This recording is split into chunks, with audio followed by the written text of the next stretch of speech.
पुराणों में कहा गया है, कलयुग में जब कलिराज का आतंक हद से आगे बढ़ जाएगा, तब कलयुग का अंत और एक नए युग की शुरुआत करने श्री विष्णु कल्कि का अवतार लेंगे।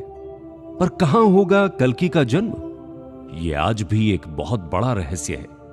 कहा तो यह भी गया है कि कल्कि वहां आएंगे जहां 7 इमॉर्टल्स और 7 सप्तऋषि आज भी जीवित हों, और जहां ये सभी हिडन ह्यूमंस सदियों से कल्कि के इंतजार में ही रुके हुए हों, और वहीं ये सभी कल्कि को सिखाएंगे ब्रह्म विद्या और उन डिवाइन अस्त्र शस्त्रों का ज्ञान जो रामायण और महाभारत काल के बाद इस धरती से गायब हो चुके हैं। इंडियन वैदिक स्क्रिप्ट की माने तो हिमालयन रेंज के एक मिस्टीरियस माउंटेन में आज भी एक ऐसी ही अनोखी दुनिया छिपी हुई है जहां ये महामानव अपनी समाधि में लीन है।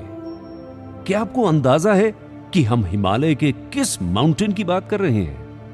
हम बात कर रहे हैं कैलाश पर्वत की, एक ऐसे अनोखे माउंटेन की जहां वक्त भी अपनी रफ्तार कई गुना तेज कर देता है, जहां 3 डायमेंशन में महसूस होने वाली हमारी ये दुनिया एक 4th डायमेंशन में एंटर कर जाती है, और वहां टाइम की डेफिनेशन ही बदल जाती है, जहां रेडार नेविगेशन सिस्टम काम नहीं करते। तो क्या समय की सीमा से परे Kailash time travel, multiverse, multi dimension, time paradox जैसी कल्पनाओं को सच्चाई में बदल सकता है?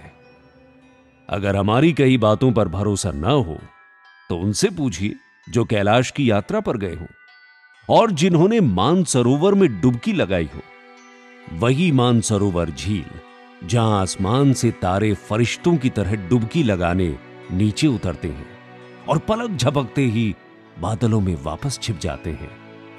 आज के इस मानसरोवर झील को सदियों पहले वैदिक युग में क्षीर सागर कहा जाता था। वही क्षीर सागर जहां विष्णु अपने शेष नाग पर बैठे इस संसार का पालन करते हैं, और कहा तो यह भी गया है कि शेष नाग ही इस धरती को अपने फन पर संभाले हुए हैं। तो क्या आज जिस कैलाश को साइंटिस्ट एक्सिस मंडी कहकर पुकारते हैं, उसके नीचे वो शेष नाग छिपा हुआ है?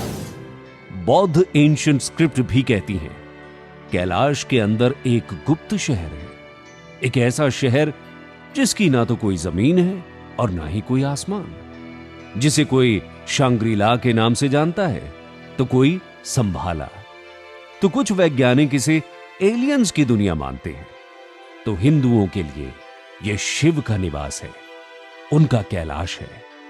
कुछ लोगों के लिए यह धरती और स्वर्ग को जोड़ने का गुप्त दरवाजा भी है। फॉरेन साइंटिस्ट ने तो यहां तक कहा कि कैलाश पर ऊपर चढ़ते वक्त उन्होंने कुछ बहुत ही अकल्पनीय देखा। न सिर्फ इतना, बल्कि कुछ सालों बाद ही उन सभी की मौत भी हो गई। रूसी साइंटिस्ट ने यह तक कहा कि कैलाश एक पर्वत नहीं बल्कि ह्यूमन मेड पिरामिड है, बल्कि इस दुनिया का सबसे बड़ा पिरामिड है, और इन पिरामिड के अंदर से ही वो अजीब सी आवाजें सुनाई देती हैं। क्या है वैक्यूम पिरामिड का राज? नासा कैलाश पर्वत के किन रहस्यों को उजागर करती है? कैलाश में ही क्यों दिखते हैं ये हिम मानव? कहां रहते हैं महाअघोरी? क्या कैलाश के राक्षस ताल में आज भी राक्षसों और रावण जैसे महादानव की रूह घूमती है? क्या कैलाश पर्वत पर कंपस काम नहीं करते? क्यों अक्सर दिखते हैं यूएफओ कैलाश पर्वत के नजदीक? चमकते गिरते हुए सितारे और मिस्टीरियस आवाज के पीछे का राज क्या है?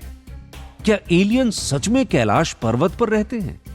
और क्या भगवान शिव ही एलियन है? बौद्ध धर्म के अनुयायी और चीन कैलाश के अंदर किस नगर की तलाश में जुटे हुए हैं? क्यों चीन ने कैलाश को घेर रखा है? और क्या हुआ था गुंगे किंगडम के उन 1 लाख लोगों के साथ? क्या वो कैलाश पर जाकर गायब हो गए? और कैसे? कैलाश के हर एक राज से आज पर्दा उठने वाला है, लेकिन इसके लिए आपको